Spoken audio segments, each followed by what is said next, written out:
everyone! Welcome back to Knowledge Chronicle.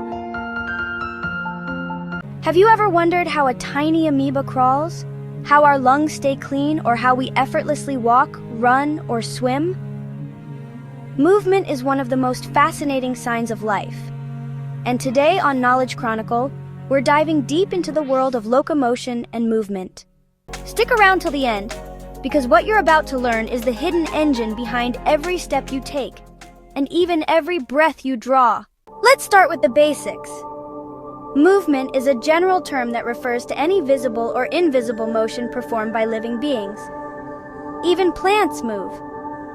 Ever noticed a sunflower turning toward sunlight? Or leaves of the Mimosa pudica folding when touched? But in animals, especially humans, movement is much more diverse and dynamic. We blink, chew, nod, breathe, stretch. All examples of movement. However, not all movements result in a change in location. The moment a movement helps an organism change its place, it's called locomotion. Let me give you some examples. Walking, running, swimming, climbing, flying. These are all forms of locomotion. But when you just blink or scratch your nose, that's movement, not locomotion. Interestingly, locomotion doesn't always require a separate structure. In many organisms, the same part of the body performs both movement and locomotion. Take paramecium. Its cilia help it move food to its cytopharynx and help it swim around. Or hydra, it uses its tentacles to catch prey and also to loop and move. In humans, our limbs help us shift posture and move from one place to another.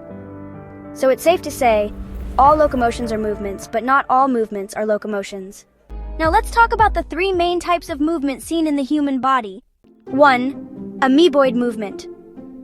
Yes, humans can mimic amoeba-like movements. Certain cells in our body, like macrophages and leukocytes or white blood cells, exhibit amoeboid motion. They extend parts of their cytoplasm, forming pseudopodia, which means false feet to crawl through tissues. These movements help them fight infections, heal wounds, and clean up damaged cells. It's all made possible by protoplasmic streaming and the cytoskeleton, especially microfilaments. Ever felt your nose twitch or had to sneeze when it's dusty? That's your ciliated epithelial cells at work. These tiny hair-like structures called cilia beat in a rhythmic motion to clear dust and foreign particles from your windpipe. And that's not all.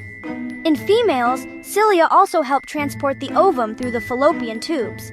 Without them, fertilization and reproduction would be a lot harder. Alright, so let's talk about muscular movement. Probably the most obvious kind. Every time you move your limbs, jaws, tongue, neck, or even your eyes, it's all thanks to your muscles. They contract and relax to create force, which lets you run, jump, dance, write, or even just smile. Pretty cool, right? This kind of movement is what drives locomotion in most multicellular animals, including us humans. But here's the thing, muscles don't work all by themselves. They need perfect coordination with your skeletal system, that's your bones and joints, and your nervous system, your brain and nerves.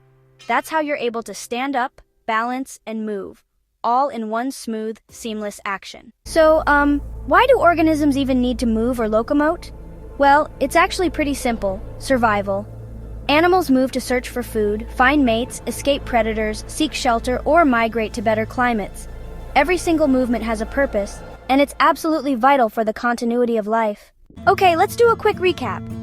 Movement is any action or motion done by an organism. Locomotion, on the other hand, is movement that causes a change in place or location. So yeah, all locomotions are movements, but not all movements are locomotion. Humans show three types of movement: amoeboid, like in white blood cells using pseudopodia; ciliary, like in the respiratory and reproductive tracts; and muscular, which happens in your limbs, face, and trunk. Movement is super essential for survival, for things like food, safety, mating, and a whole lot more. And that's a wrap on today's deep dive into locomotion and movement. If you found this as fascinating as we do, then don't forget, your one like, share, and subscribe will help us create more valuable content. Catch you next time on Knowledge Chronicle, where we turn science into stories that stick.